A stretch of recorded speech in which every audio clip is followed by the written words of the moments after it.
नमस्कार सभी को, सभी साथियों नमस्कार। मैं अरुण चौहान।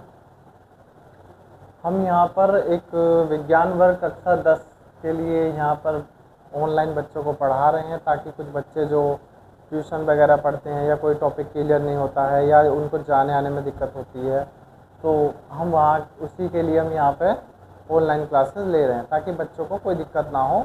और जो भी उनकी समस्याएं हैं, हम लोग वीकली एक यहाँ पे वीडियो कॉन्फ्रेंस भी किया करेंगे या 15 दिन में कॉन्फ्रेंस किया करेंगे, ताकि जो समस्याएं विज्ञान वर्ग में बनी है बच्चों की, या कोई टॉपिक या कोई लाइन समझ में ना आई हो, तो उस पर भी वो चर्चा कर सकता है।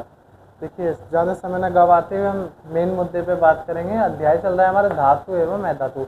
जैसा हमने पिछली कक्षा में इनके बारे में थोड़ा सा बेसिक से जाना था, थोड़ा विस्तृत भी किया है, बेसिक भी किया है।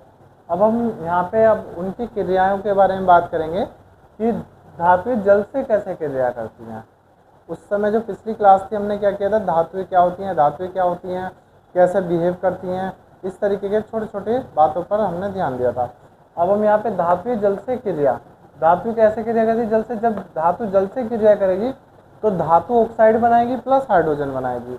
क्या बनाएगी? दो चीज़ें बनाती है, धातु का ऑक्साइड बनाती है और हाइड्रोजन गैस रिलीज हो जाती है हमारी। जैसे हम एक धातु लेते हैं यहाँ पे पोटेशियम, तो पोटेशियम प्लस जल H2O क्या बनाएगा? 2KOH क्या बनाएगा? धातु का ऑक्साइड यानी कि potassium hydroxide plus hydrogen release हो जाएगी हमारी।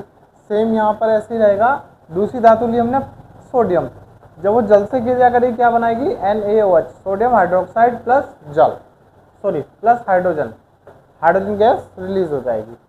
अब धातुओं का निष्कर्षण यानी कि धातुएं कैसे निकाली जाती हैं। हमारी जो ज़मीन है, पृथ्वी है, धरती है, इसके अंदर दुनिया भर की चीज़ें, मटेरियल सब अंदर फिटेड है।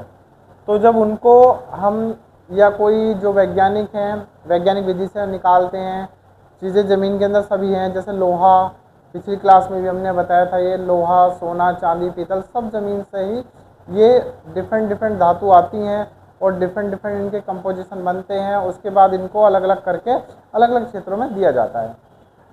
क्या सबसे पहले मिलता है? गैंग। खनिज में मिट्टी, रेत आदि, यानी कि जो हमारी ज़मीन है उसके अंदर जो मिट्टी, रेत इस तरीके से लगा होता है, उसको साफ करते हैं। तो साफ करने से पहले का प्रोसेस क्या होता है? गैंग, यानी कि एक चीज़ लेके आ गए हम। जैसे मान लीजिए सोने की खदान में गए हम, खादान में, वहाँ से हमने खुदाई करी तो कुछ ढेले पत्थर निकलेंगे, तो वो क्या कहलाएंगे हमारे? एक तरीके से गैंग। अब खनिज पर बात आते हैं। प्राकृतिक रूप से पाए जाने वाले तत्वों या यौगिकों को खनिज कहते हैं, यानी कि उसके अंदर अगर तत्व मिल जाएं, जैसे भी हम सोने की बात कर रहे थे, सोना, चांदी, ठीक है, तांबा, ये धातुएं अगर मिलती हैं तो उनको क्या कहते हैं? हम खनिज कहते हैं, उन्हें लाते हैं। उसके बाद हम इस पर हम बाद में चर्चा करेंगे कि उसको कैसे हम अलग करते हैं, ठीक है। अभी हम केवल इसी टॉपिक पर विस्तृत अध्ययन करेंगे कि धातु का निष्कासन कैसे होता है, ठीक है। इसके बाद अब गलनांक और क्वथनांक, हम इस बात को पानी से समझते हैं कि पानी का गलनांक कितना होता है? 0 डिग्री सेल्सियस, ठीक है। क्वथनांक कितना होता है? 100 डिग्री सेल्सियस, यानी कि जिस पर वस्तुएं गल जाएं। जैसे हमारा अगर हम कुछ पिघलाते हैं नॉर्मली, और आपने देखा हो टीन, हाँ, जो कोई भी भट्टी में लेकर के, या प्लास्टिक सबसे अच्छा एग्जाम्पल लेंगे हम। प्लास्टिक को गर्म में डाल दिया एक बाउल वगैरह में, तो गर्म हो गई, गर्म होकर वो एक लिक्विड फॉर्म में आ जाती है, तो क्या होगी? पिघल गई। तो क्या हो गया उसका? ये पिघल गई, हमारी गलनांक हो गया, ठीक है। और अवस्था को बदलना यानी कि हीट में जाना, तो क्या अलग कहलाता है? गर्मी का पीक पॉइंट एक तरीके से क्या होगा? क्वथनांक। जैसे जल का क्वथनांक हमारा होता है, ठीक है। तो यहाँ पे हमने कुछ मटेरियल लिया, NaCl सोडियम क्लोराइड, तो इसका गलनांक कितना? ये गलनांक किसका ले रहे हैं हम? सोडियम क्लोराइड का क्वथनांक 1686, 1686 क्या है इसका? क्वथनांक है। यहाँ पे है Li lithium chloride, lithium chlorine 1600, इसका क्या है? क्वथनांक है, degree centigrade, degree Celsius. Calcium chloride, इसका कितना है? 1900 यानी कि 1900 क्वथनांक है। कैल्शियम ऑक्साइड 3120, इसका क्या है? क्वथनांक है। अभी हमने इनकी सक्रियता के बारे में बात करते हैं। जो हमने धातु या धातु पढ़ रहे हैं हम, इनकी सक्रियता है, सक्रियता की श्रेणी।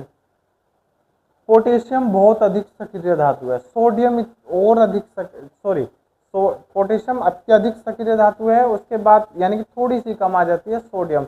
ये इतनी सक्रिय होती है कि पानी के संपर्क में आने पे भी आग की लपटें उठा देती। फिर कैल्शियम, मैग्नीशियम, एल्यूमिनियम, जिंक, फेरसियन लोहा, ये हमारा लेड, हाइड्रोजन, कॉपर, पारा, सोना, सॉरी ये चांदी है ये जी। इस तरीके से क्या हुआ, ये सबसे अधिक सक्रिय धातु, फिर यानी कि इससे डाउन कम सक्रिय धातु, और उससे सबसे कम सक्रिय धातु है। इसलिए हमने सक्रियता की एक श्रेणी इसमें जारी की है। इतना यहाँ पे क्लियर है? किसी को कोई डाउट हो तो वो मैसेज कर सकता है। ठीक है, आज हमारा एक छोटा सा ही टॉपिक था, हम और इसके बारे में कल चर्चा करेंगे।